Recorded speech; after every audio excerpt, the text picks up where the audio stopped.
शामिल नहीं हुए हैं उनके लिए भी हम मंगल कलश हेतु कल एक विशेष बात बताएंगे और वह बात 3:15 पर बताएंगे। तो कल जो आएगा, जिन्होंने कलश नहीं उठाया उनको परम आवश्यक है कल आना, और जिन्होंने कलश उठाया है उनको तो आना ही है। और हमें भरोसा है वह तो प्रतिदिन आकर के कथा सुनेंगे ही, क्योंकि जिन्होंने कलश यात्रा में शामिल हुए उन पर अनंत बलवंत हनुमंत लाल श्री पंचमुखी हनुमान जी महाराज की विशेष कृपा थी। भगवान शिव की यह श्री शिव महापुराण की कथा क्या है? तो कहा यह सुधा रस है। कौन सा रस है? सुधा रस। यह सुधा रस है। सुधा मतलब अमृत। कौन सा अमृत? जो समुद्र मंथन के समय में मंदराचल पर्वत को वासुकी नाथ की रस्सी बना करके जो समुद्र का मंथन किया गया था, उसमें से जो अमृत, अमर करने वाला जो अमृत निकला था, ये वही श्री शिव महापुराण की कथा है।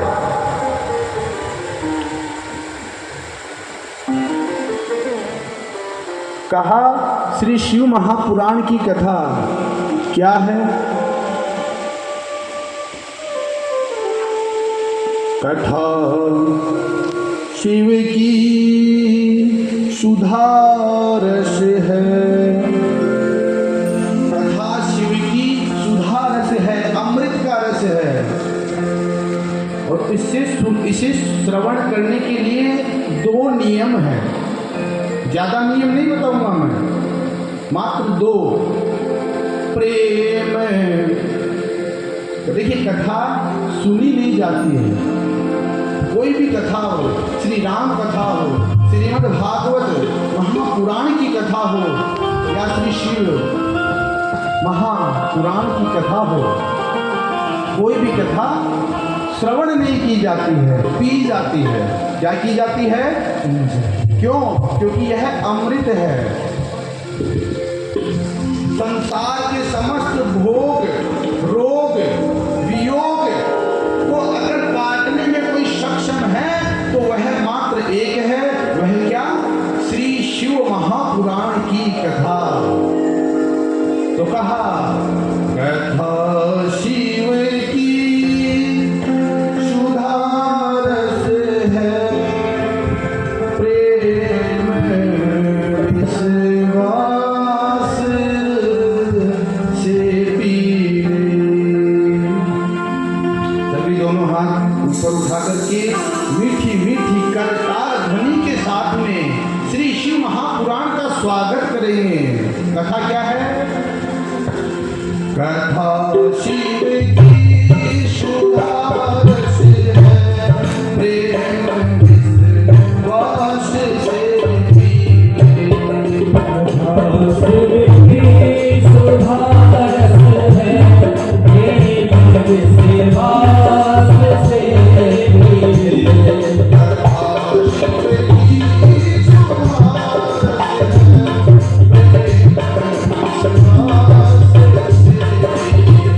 विश्वास से पीले।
क्या कारण है सब बताऊंगा।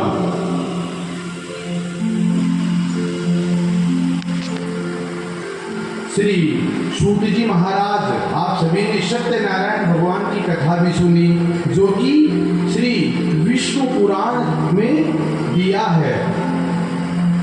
उसमें भी कौन कथा सुनाता है? पंडित जी आपके घर में जब कथा सुनाने जाते हैं तब कथा कौन सुनाते हैं? श्री सूत उवाच। कौन कहता है? श्री सूत जी महाराज कहते हैं। लेकिन आप में से अधिकांश भक्तों को यह नहीं पता कि यह सूत जी कौन है। कितने लोगों को पता है? और मैंने आपको आते ही कहा कि मैं वही कथा सुनाऊंगा जो आपने अभी तक श्रवण नहीं करी।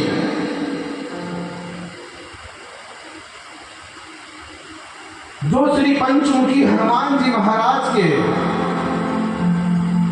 चरणों में बैठ करके जो हमने 8 वर्ष तक तपस्या करी और श्री शिव महापुराण को अध्ययन करके, तपस्या करके, पठन करके जो हमने अपने स्वयं के हस्तलेखन में जो कथा ली, वही कथा हम आप सभी को श्रवण करवाएंगे। बड़े सौभाग्य से श्रावण के महीने में यह कथा सुनने के लिए मिलती है। सूत जी महाराज कौन है? वेद व्यास जी कौन है? और कथा कहाँ पे होती है? मृत्यु लोक में सर्वप्रथम कथावाचक कौन है और किस स्थान पे सर्वप्रथम मृत्यु लोक में कथा होती है? ये सब जानते हैं कि नैमिषारण्य तीर्थ में होती है। लेकिन आपको कोई पूछ ले, आपको कोई घर में जाकर के, जब आप यहाँ से कथा श्रवण करके जाते हैं और किसी समय आपसे कोई अपने मित्र, बंधु बांधव या किसी समारोह में आपसे कोई मिले और वहां पर अध्यात्म की बात हो और आपसे पूछा जाए कि नैमिषारण्य तीर्थ में कथा हुई, सब जानता है, लेकिन नैमिषारण्य तीर्थ में ही क्यों हुई? कितने लोग जानते हैं? जो जानता है वही हाथ खड़े करेंगे, एक भी नहीं जानता। और मैंने आपको कहा कि मैं वही कथा सुनाऊंगा जो आपने अभी तक श्रवण नहीं करी। सभी कहते हैं कि मनुष्य शरीर यह तन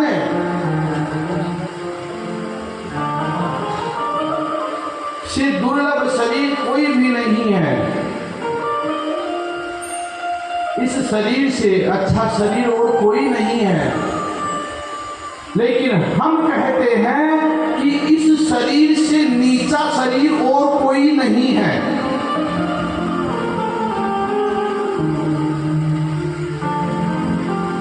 कथा सुनना और सुनना, आप कथा यहां पर सुनने आते हो या फिर आपस में ही कुछ बोलने आते हो या फिर सदाशिव के चरणों को चुनने आते हो। यह कथा सुनाने वाले व्यास को आप सभी को देख करके ठीक समझ में आ जाता है कि किसका ध्यान कथा में है और किसका ध्यान कथा में नहीं है।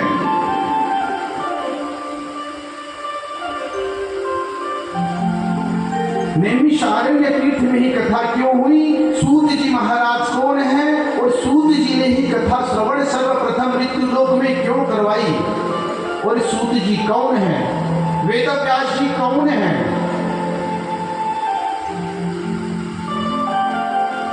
वेदव्यास किसे कहते हैं? व्यास किसे कहते हैं? व्यास किसे कहते हैं? आपकी सरल भाषा में अगर सुनाऊं, हम आपको दो भाषा में कथा सुना सकते हैं। आप सभी को दो भाषा में हम कथा सुना सकते हैं। एक हम आप सभी को विद्वानों वाली भाषा में भी कथा सुना सकते हैं और एक हम आप सभी को बिल्कुल सरल भाषा में भी कथा सुना सकते हैं।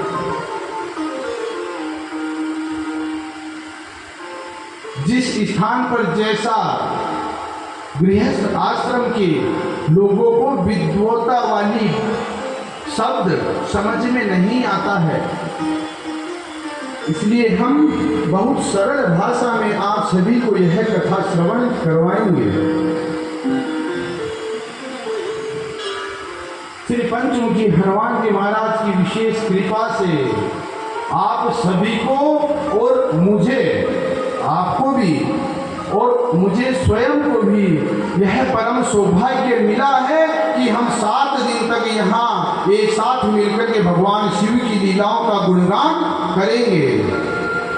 लेकिन ताली नहीं बजाओगे।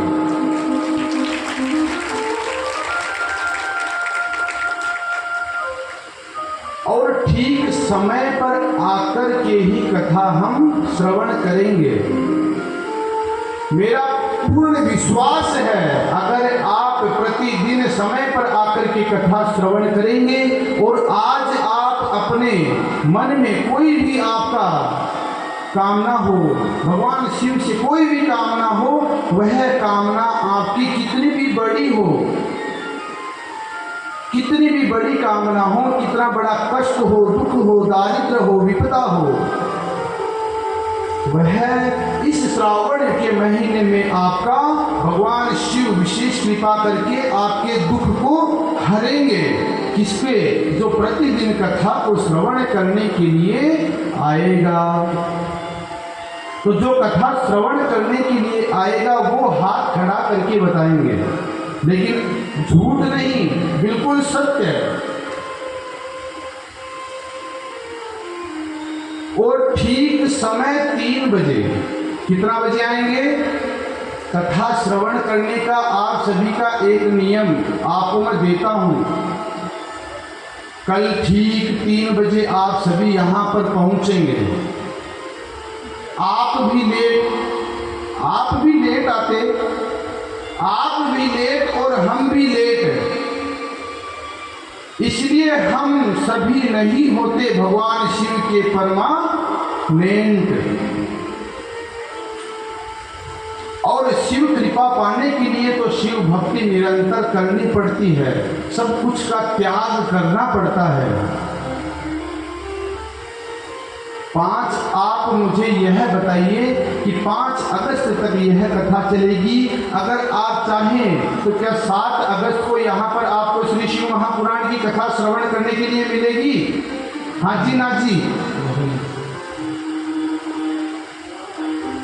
तो बड़े सौभाग्य से यह मौका मिलता है श्रावण के महीने में। आप सभी के लिए हमने कल ही एक सुंदर छोटा सा हमारी मति के अनुसार एक भजन बनाया है। बोलो तो सुना दे, लेकिन हिंदी भाषा में है, कल ही बनाया है।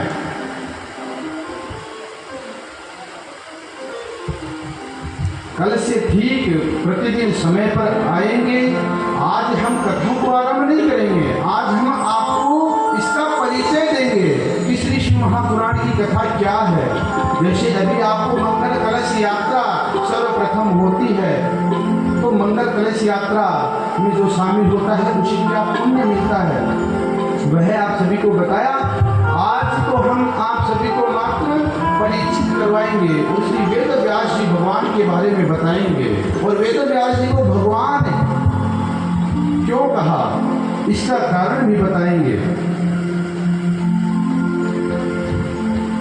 बड़े सौभाग्य से यह श्रावण के महीने में कथा श्रवण करने के लिए मिलती है। कल ही हमने एक भजन बनाया है।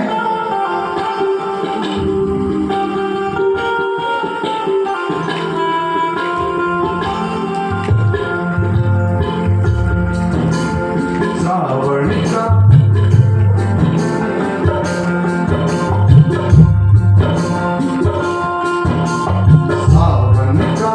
महीना, सभी बोलेंगे हमारे साथ। सावन का महीना हो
सावन का महीना हो रही है शिव पुराण। मनोरथ की उम्मीद जड़ आई है भोलेनाथ। सब हारे शिवनाथ। जय हो। आनंद लीजिए।